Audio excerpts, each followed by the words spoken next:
Inner child healing.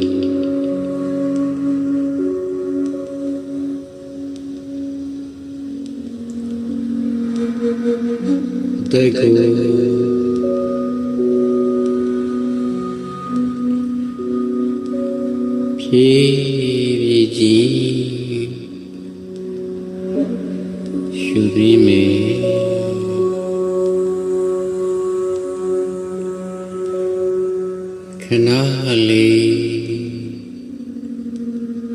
Ondami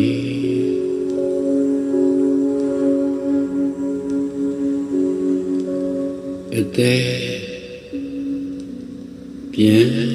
Shutogami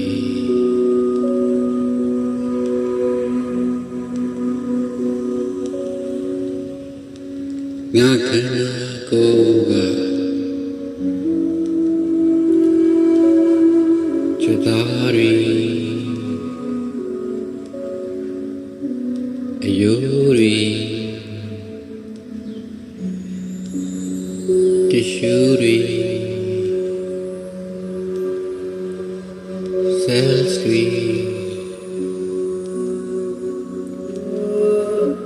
Dondi Muri Donse Nakota Alo Nedwa Nasai Driva Pi Leotavi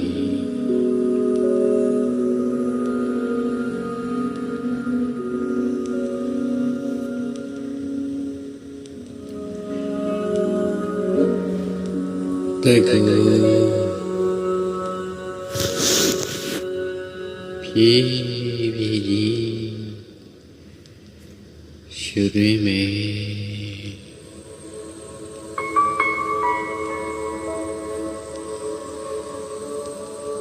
Bemba Shurime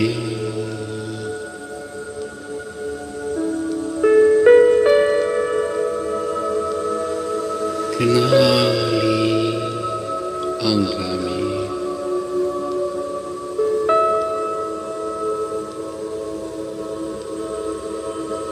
Pividi Bien Shutogami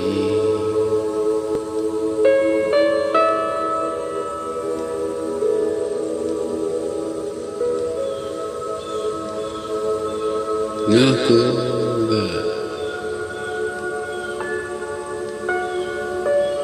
Chatari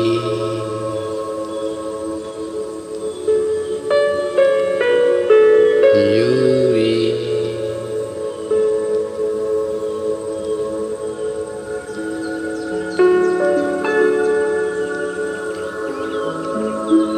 Kishuri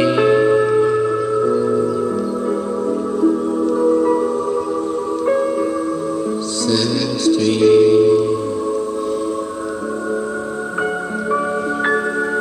Tauti Guri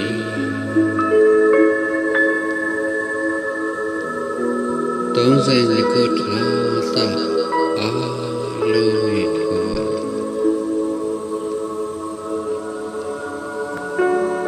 Nasai Driva Pi Leotavi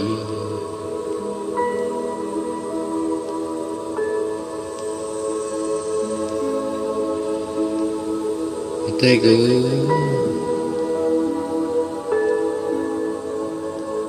Pividi Shurime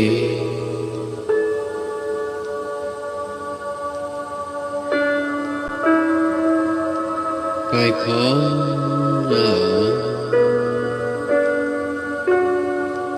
Shoot the mommy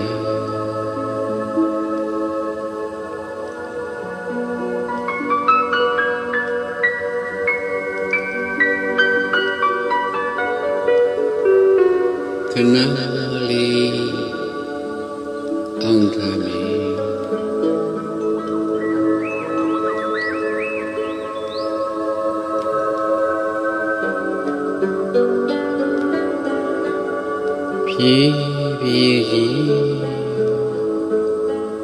Bien shoot up mommy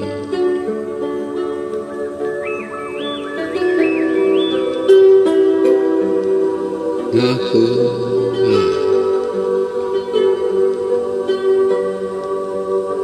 Chedari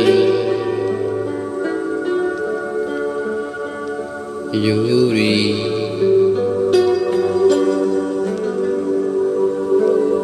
Tishuri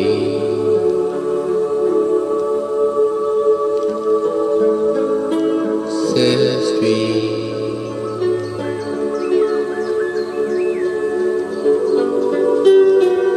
Toki Hui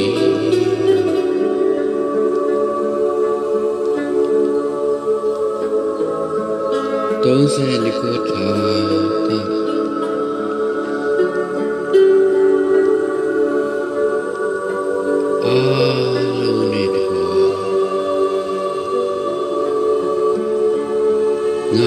စိတ်တွေးပါပြေလျော့သွားပြီ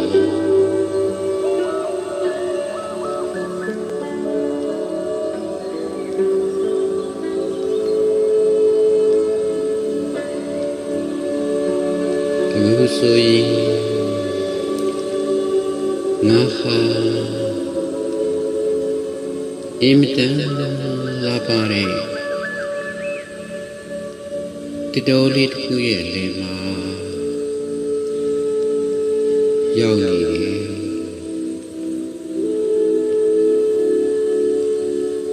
ငါရဲ့ရှိမှကြည်လင်းရဲ့စမ်းကြောင်းလေးဟာတသွေးတွေစီးဆင်းနေပြီးသူစီကိုစင်းသွားတယ်လေကတိငါကိုရှိတယ်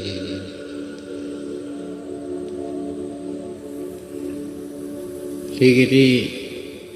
တတိချီစင်းသွားတာနဲ့အမြငါဟာ groundedဖြစ်လာလိမ့်မယ်အောက်ဆုံး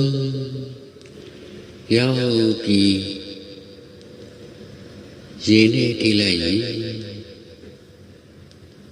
ငါဟာ grounded လုံးဖြစ်သွားပြီအခုစစင်းတော့မယ်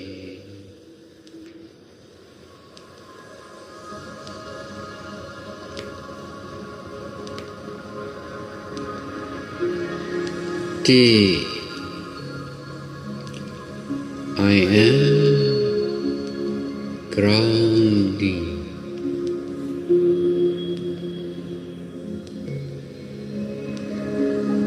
Ni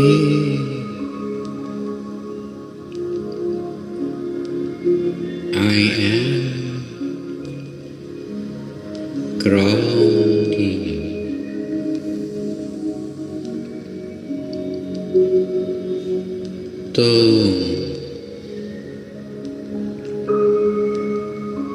I am grounding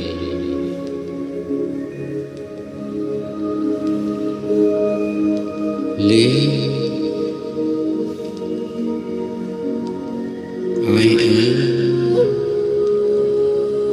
grounding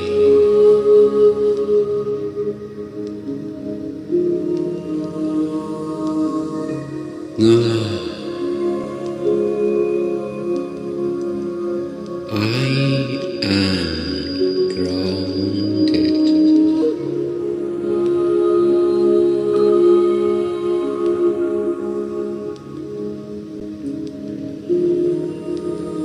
Ngayi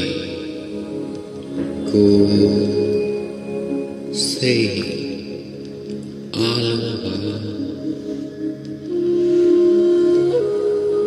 Lesi pisopan Tere mame Tinye izo Shidore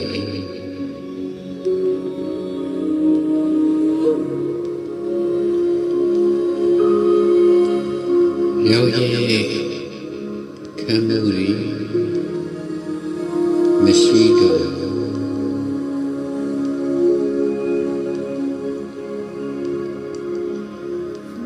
Ngaye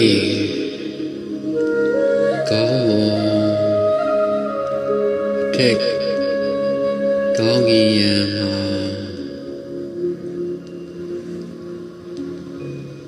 Pindo Mubi Gechari Miaswa Payataki Viye Boradaji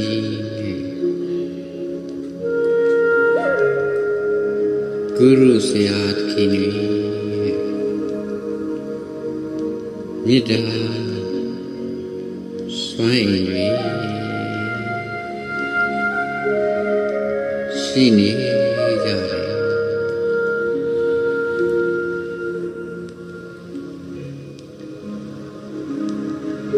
Eddie Swainwi Ha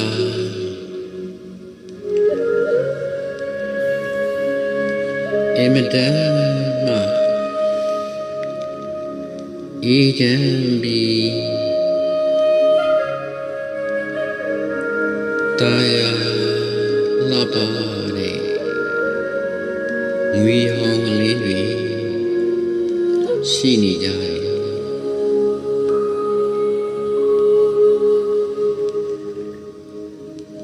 Eddie Myare Mita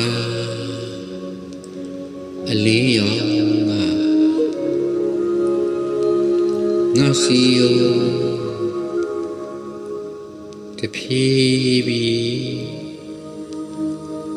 Pyasi Jala Nide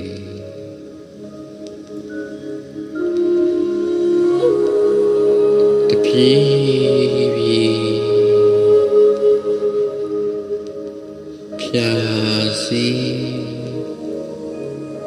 Jala Nide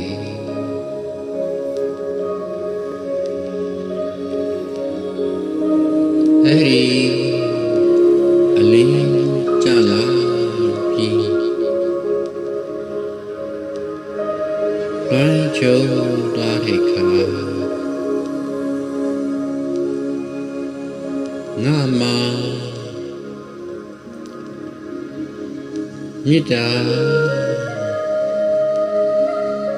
Karuna Dadvi Silare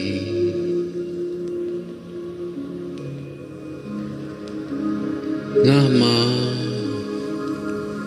Nida Karuna Dadvi Silare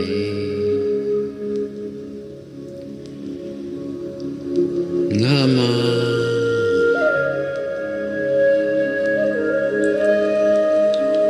Nitya Karuna Dadvi Silare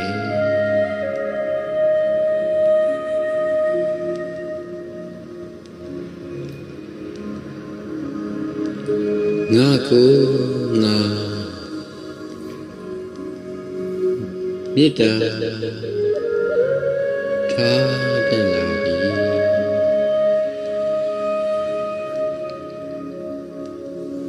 ငါကိုငါကရုဏာထားတတ်လာပြီငါကိုငါမုရိဒာထားတတ်လာပြီ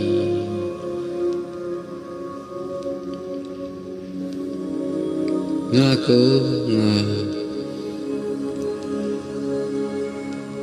ဥပိ္ပခာထားတတ်လာပြီ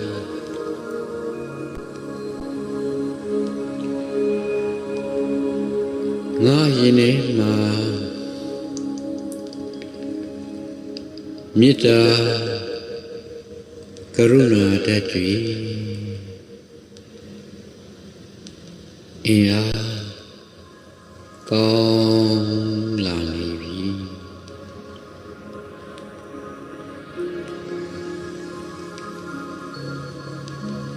ဒီမေတ္တာကရုဏာဓာတ်တွေဟာငါရဲ့နှလုံးသားဟတရားနေရာမှာရွှေရောင်အလုံးအနေနဲ့တောက်ပစွာတည်ရှိနေတယ်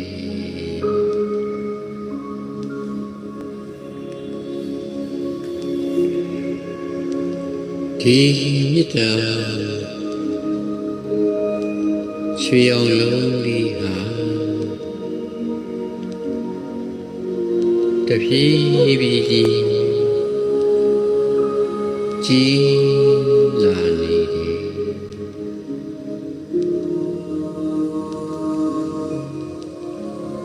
ဒီရွှေရောင်လုံးလေးကသူနဲ့တွေ့ထိသူအလုံးကိုပျော်ရွှင်မှုတွေအောင်မြင်ချမ်းသာမှုတွေ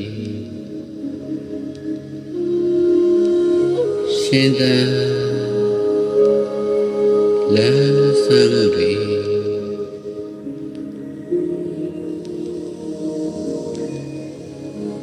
ချစ်တဲ့မင်္ဂလာ positive energy တွေပေးစွမ်းနိုင်တယ်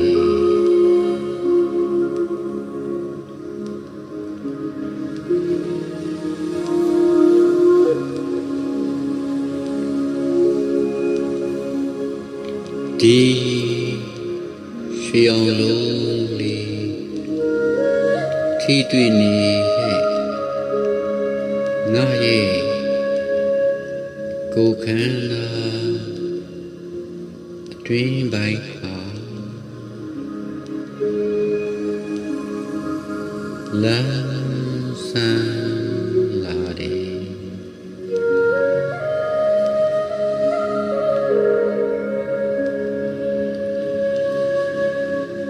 ချမ်းမြေ့လာတယ်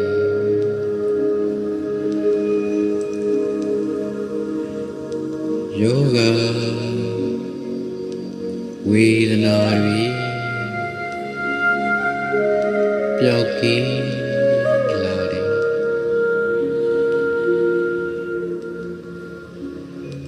အောင်မြင်ခြင်းတွေချမ်းသာခြင်းတည်တည်မင်္ဂလာတွေဖြစ်တည်လာတယ်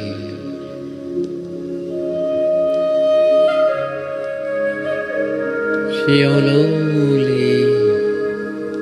ပူကြီးလာတာနဲ့အမျှငါကိုယ်တွေကအစိတ်ပိုင်းတွေကိုပူပြီး ထိတွေ့လာတယ်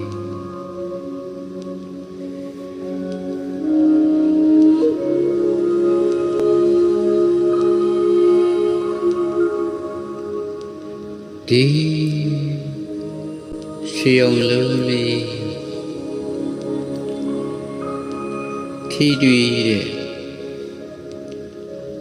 ကိုယ်ခန္ဓာအစိတ်တိုင်းတွေဟာ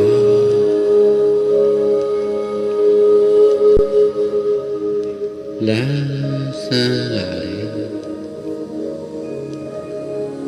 ချမ်းမြေ့လာတယ်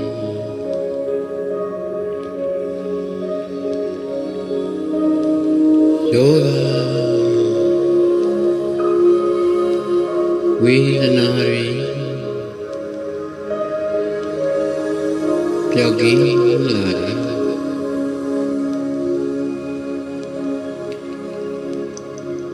အောင်မြင်ခြင်းတွေ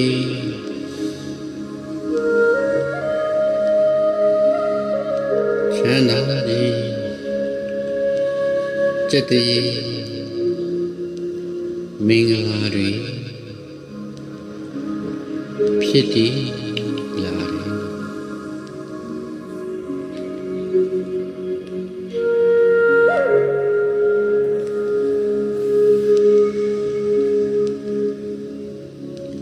ရွှေရောင်လုံးလေးပူကြီးလာတာနဲ့အတူ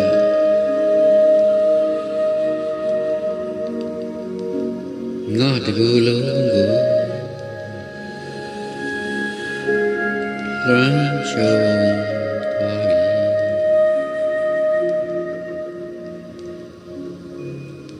ပြီဒီရွှေရောင်လုံးလေးထိတွေ့နေတဲ့ငါကိုယ်ခန္ဓာကိုတစ်ခုလုံးဟာ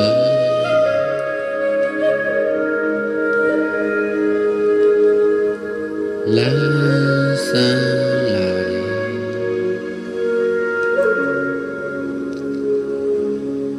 ချမ်းမြေ့လာတယ်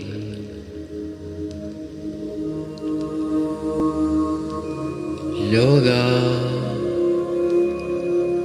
ဝေဒနာ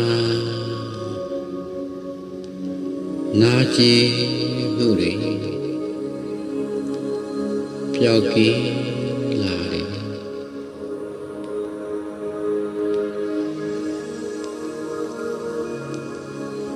အောင်မြင်ခြင်းတွေချမ်းသာခြင်းจิตတည်းမင်္ဂလာတွေဖြစ်တည်လာတယ်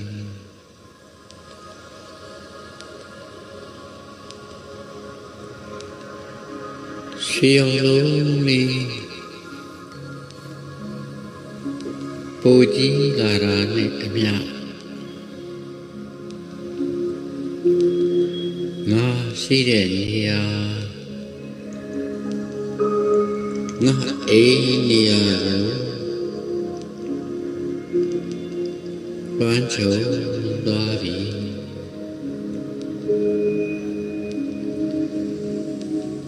ဒီ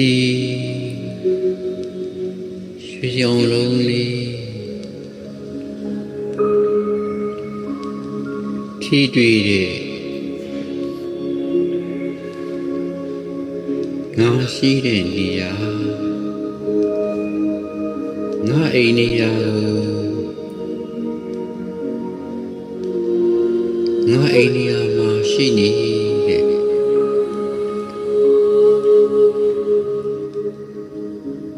မြင်အပ်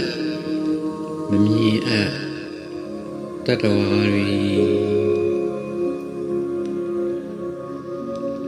ကြီးမားတဲ့တတ္တဝါတွေ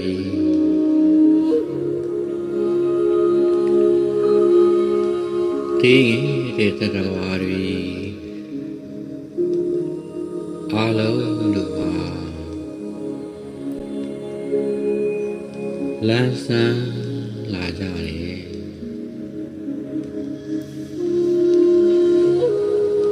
မ်းမြေ့လာကြတယ်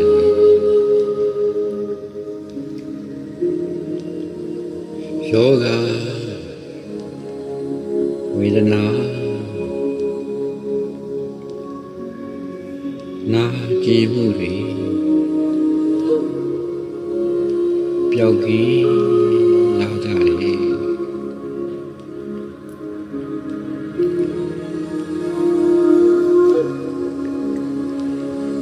အောင်မြင်ခြင်းတွေချမ်းသာခြင်း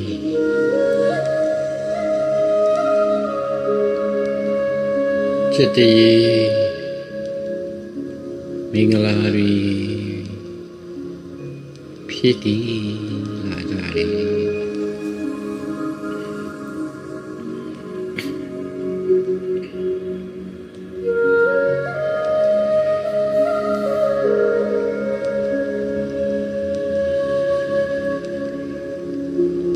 ရွှေအောင်လုံးလေး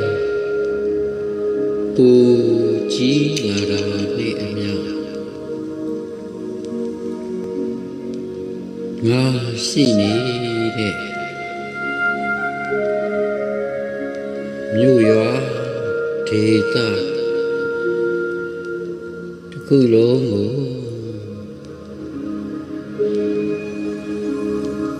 လွမ်းခြုံသွားပြီ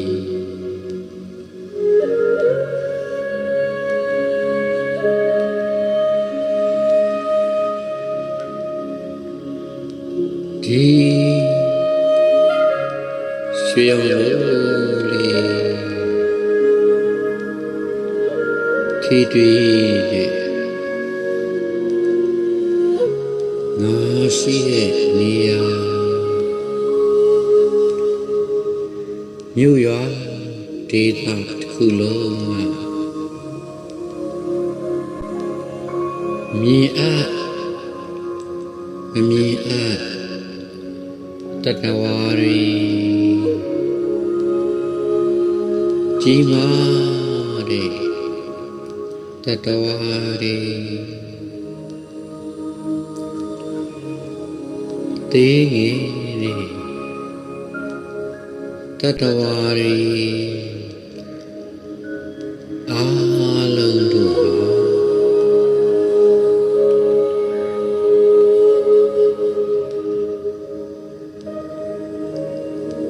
လမ်းဆန်းလာကြတယ်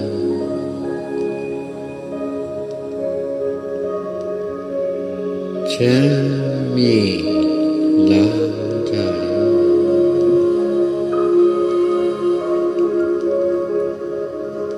ယောဂ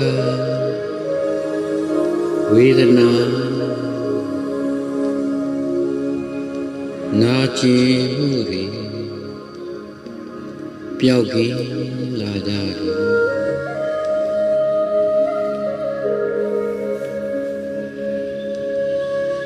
အောင်မြင်ခြင်းတွေချမ်းသာခြင်း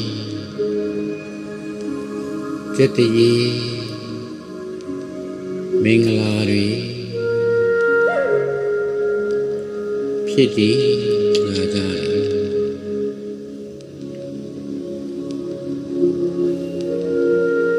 ရွှေအောင်လုံးလေး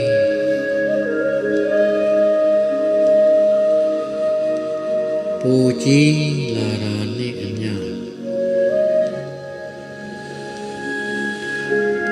ငါရှိနေတဲ့နိုင်ငံဒေသတစ်ခုလုံးကိုလွှမ်းခြုံသွားပြီ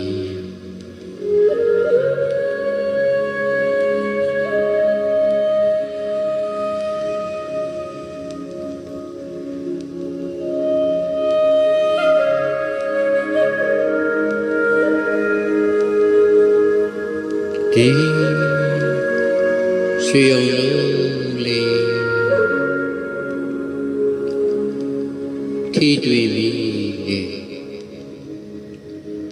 ငါရှိနေတဲ့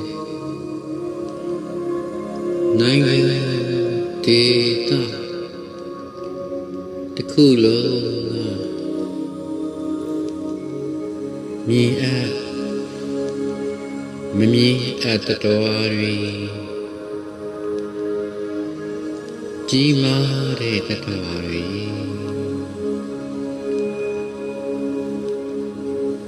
တည်ငြိမ်တဲ့တတော်တွေအားလုံးတို့ဟာ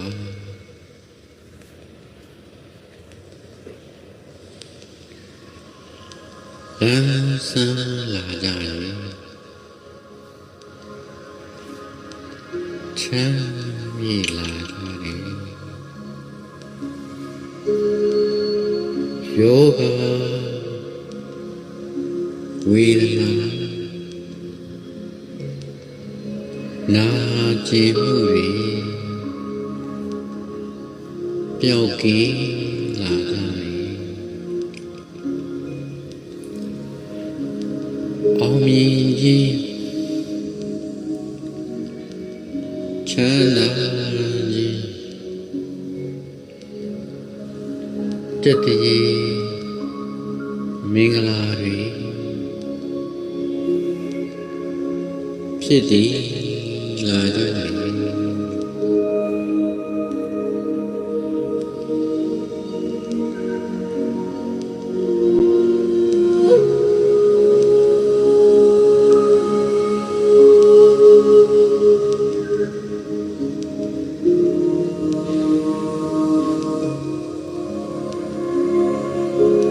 ရှေးအောင်လုံးလေး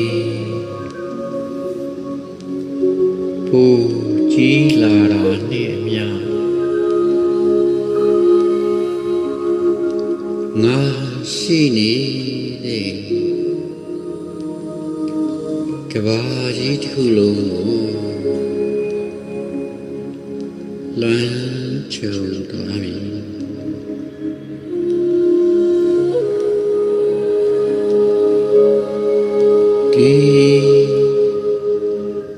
ရှေးအောင်လုံးလေးထိတွေ့မိတယ်ငါရှိနေတဲ့မြေကဘာတစ်ခုလုံးမှာမြေအပ်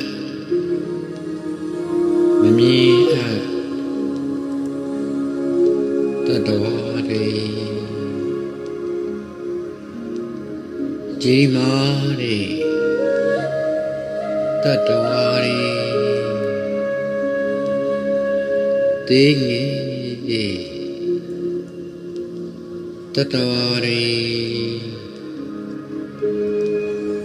အားလုံးတို့ဟာ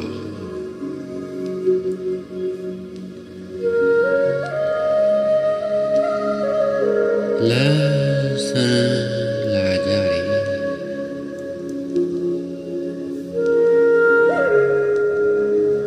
ချမ်းမြေ့လာကြတယ်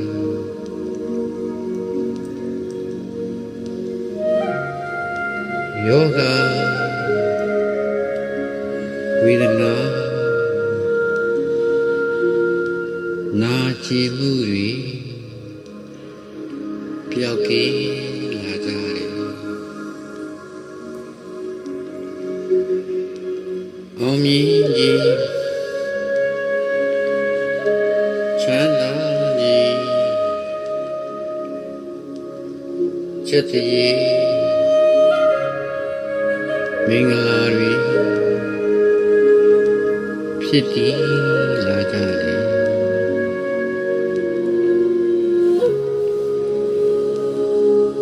ရွှေအောင်လုံးလေးပူကြီးလာတာနဲ့အမျှ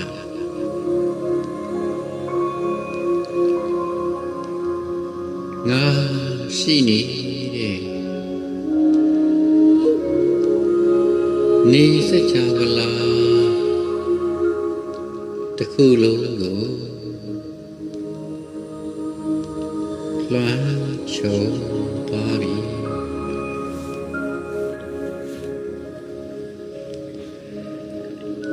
ဒီရွှေအောင်လုံးလေး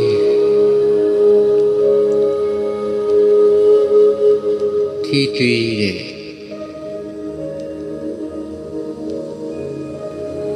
ငါရှိနေတဲ့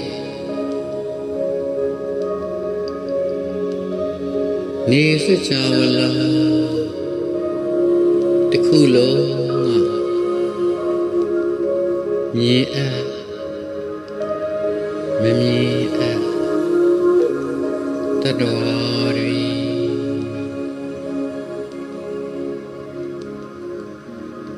ကြီးမားတဲ့တတ္တဝါတွေသိငယ်တဲ့တတ္တဝါတွေအားလုံးတို့ဟာ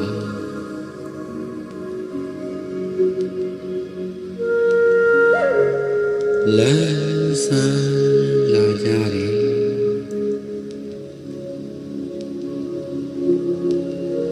ချမ်းမြေ့လာကြတယ်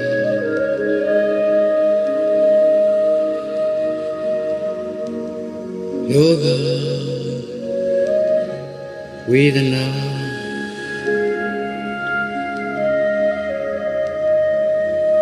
နာကျင်မှုတွေပျောက်ကင်းလာကြတယ်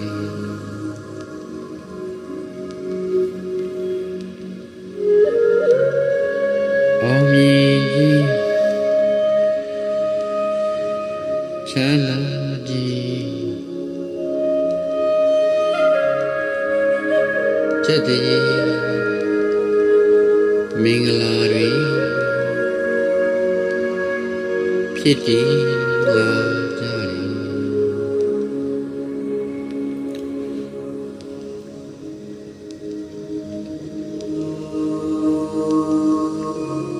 ရွှေအောင်လုံးလေး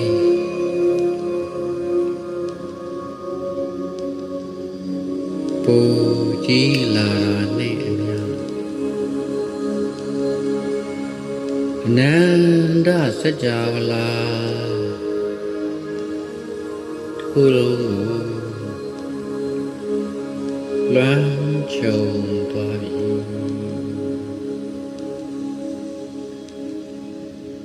ဒီ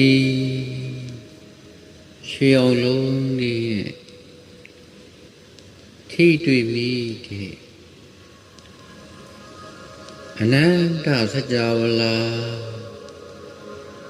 တစ်ခုလုံးကမြင်အပ်မမြင်အပ်တတ္တဝါတွေကြီးမားတဲ့တတ္တဝါတွေသိတဲ့တတ္တဝါတွေအားလုံးတို့ဟာလမ်းဆန်းလာကြတယ်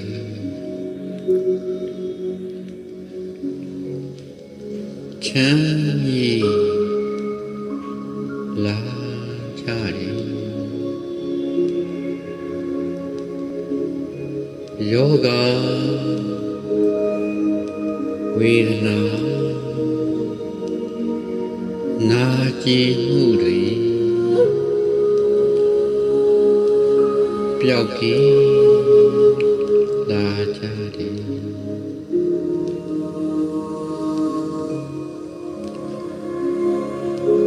အောင်မြင်ခြင်းချမ်းသာခြင်းจิตတိမင်္ဂလာတွေဖြစ်တည်လာကြတယ်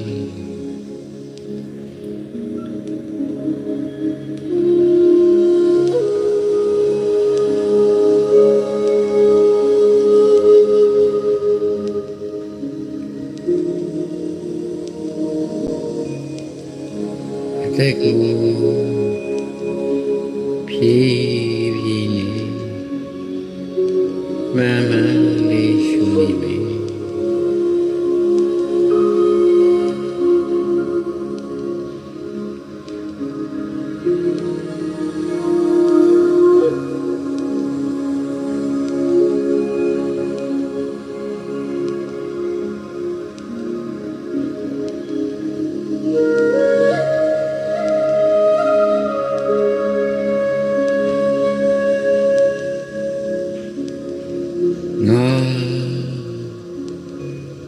ရှုသွင်းလိုက်တိုင်းစัจ java လာအနန္တကမေတ္တာတရားတွေကငွေရောလင်းနှံတွေနဲ့ငါစီကိုစင်သက်စိတ်ဝင်လာကြပြီးငါအသက်ရှူထုတ်လိုက်တာငါနှလုံးသားကိုဘ ഹു ပြုရ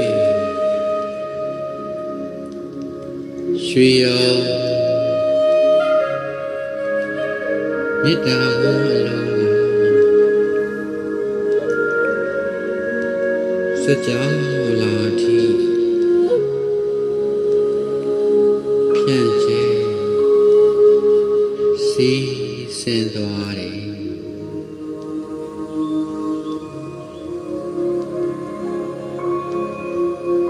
စကလုံးဒီမပါတဲ့non-verbal communication အဖြစ်နဲ့စကားလုံးတွေမသုံးပဲပုံဖော်မြည်အောင်ခံစားကြည့်နေမယ်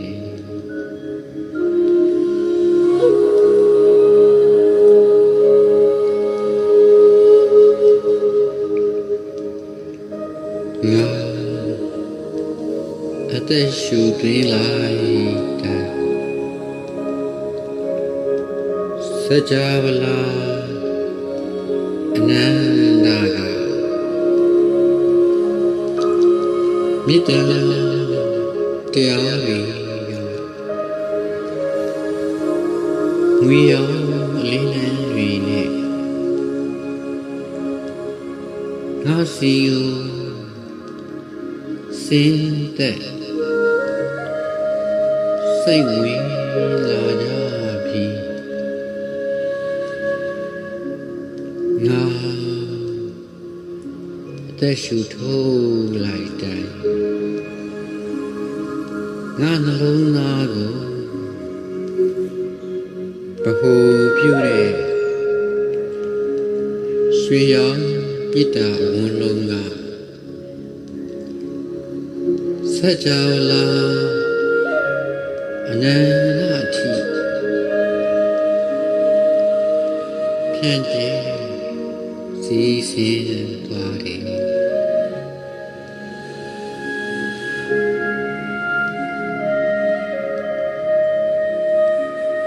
စကားလုံးကြီးအသုံးမပြုပဲ non-verbal communication နဲ့ပုံဖော်ခံစားမြင်အောင်ကြည့်ပါ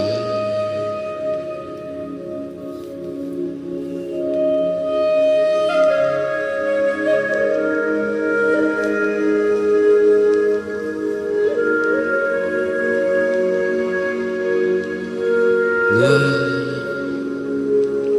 အသက်ရှူသွင်းလိုက်တိုင်းစัจ java လာ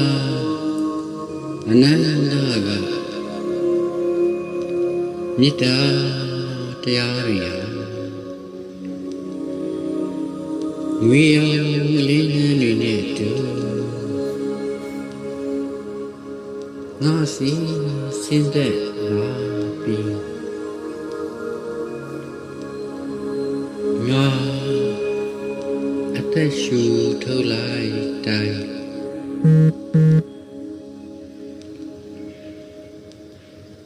ငါနှလုံးသားကိုဗ ဟူ ပြုတဲ့ရွှေရောင်မေတ္တာဝန်းလုံးဟာဟိုးအနန္တစัจ java လာအထိဖြန့်ကျဲစ စီးဆင်းသွားတယ်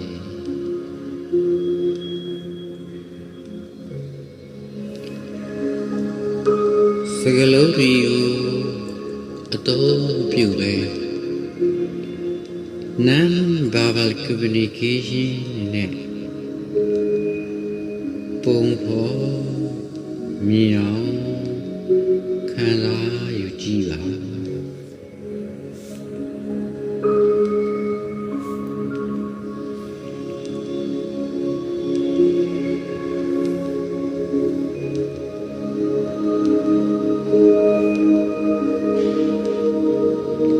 ငါသည်မိမိကိုမိမိမေတ္တာကရုဏာထားနိုင်တယ်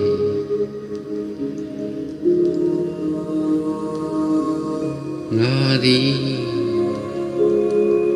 တတဝအပေါင်းအားလုံးတို့အားမေတ္တာကရုဏာထားနိုင်တယ်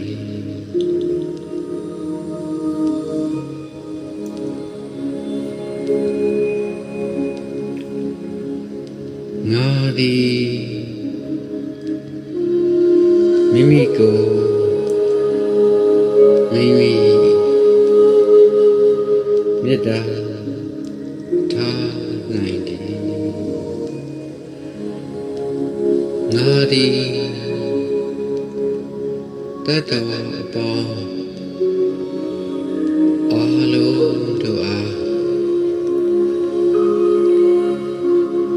မေတ္တာကရုဏာထားနိုင်တယ်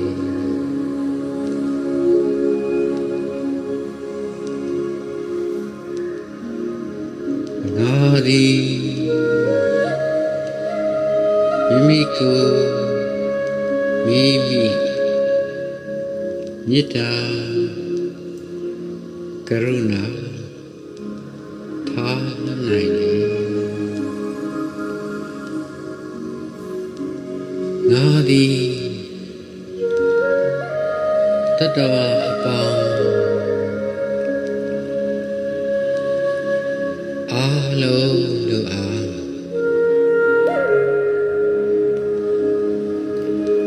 မေတ္တာကရုဏာထားနိုင်တယ်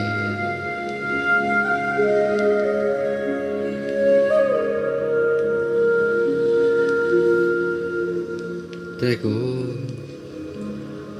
မှန်လေးရှုပါအသက်ရှုသွင်းလိုက်တိုင်းဝေအောင်လေးနဲ့ဒီစိတ်ဝင်စီးကြလာတာနဲ့အသက်ရှုထိုးလိုက်တိုင်းရွှေအောင်လေးနဲ့ဒီဖြာဆန့်ထွက်သွားတာကိုပုံဖော်မြင်အောင်ကြည့်ပါ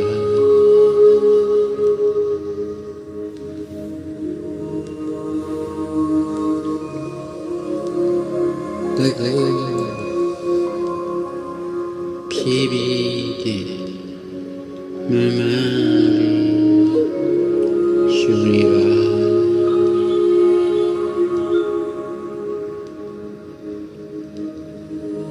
တဲ့ကို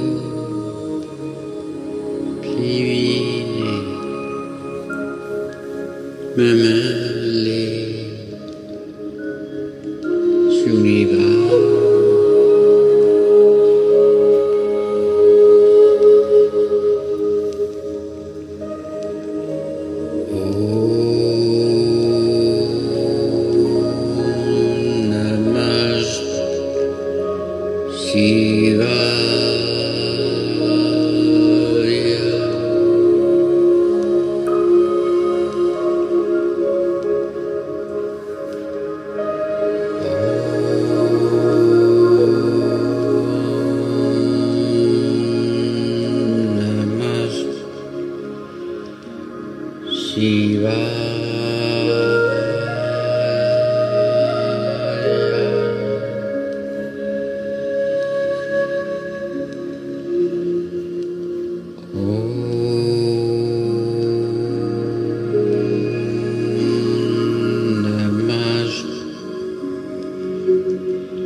တက်ကို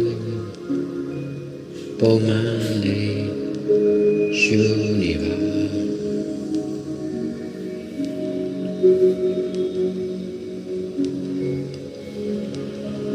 စကလုံးတွေမတော့ဆွဲပဲမိမိရဲ့မေတ္တာရွှေကဘာလုံးလေးက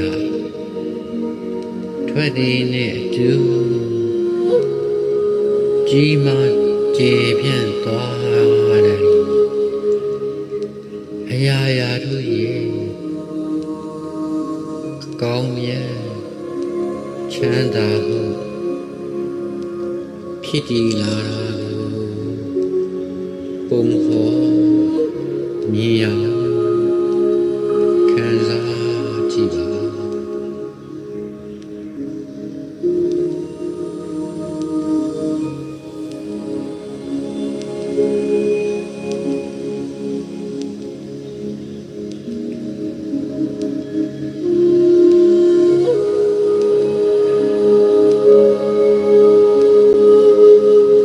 တဲ့ကိုပုံမှန်လေးရှုနေပါ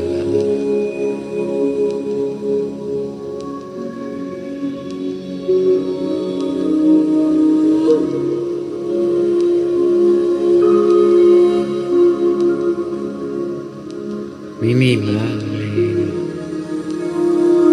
နာကျင်မှုတွေပျောက်ဆုံးသွားပြီတတော်ရီအားလုံးတို့လေနာကျင်မှုတွေပျောက်ဆုံးကြပါစေ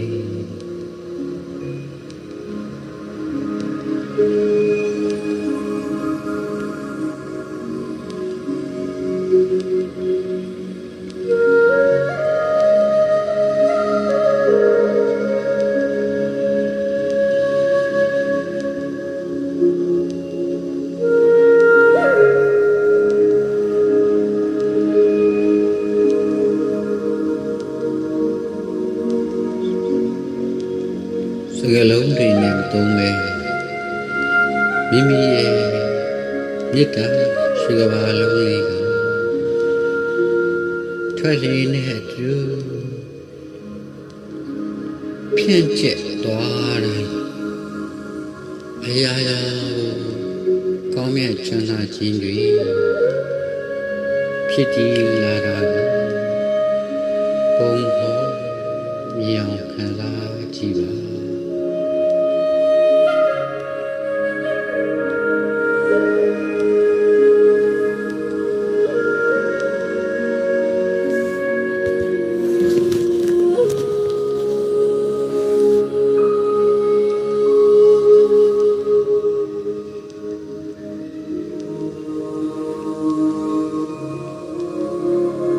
ကို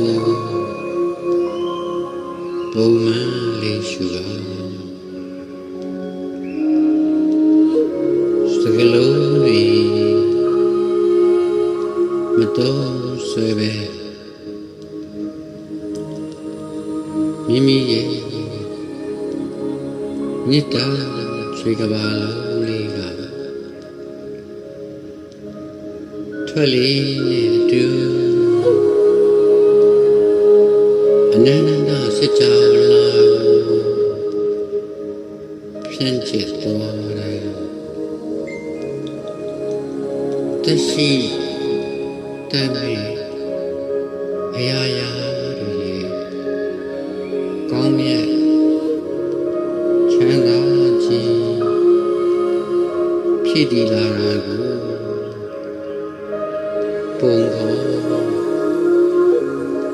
မြင်အောင်ခံစားကြည့်ပါ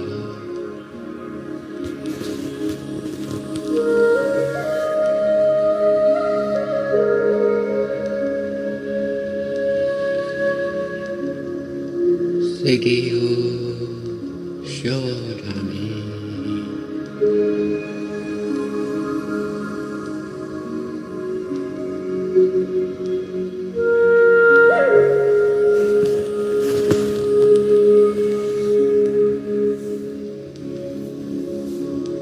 ငါပြန်တက်တော့မယ်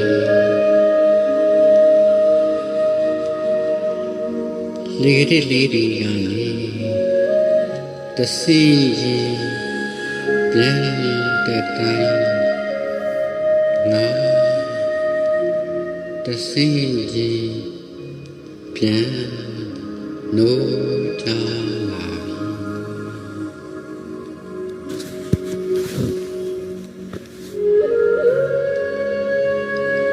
ပြီ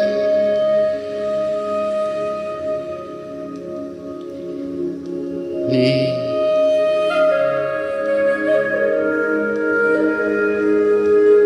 တော့လေ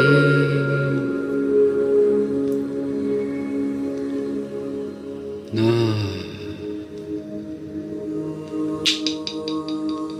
ထားတော့ဖြည်းဖြည်းတစီလှုပ်ယူပါဖြည်းဖြည်း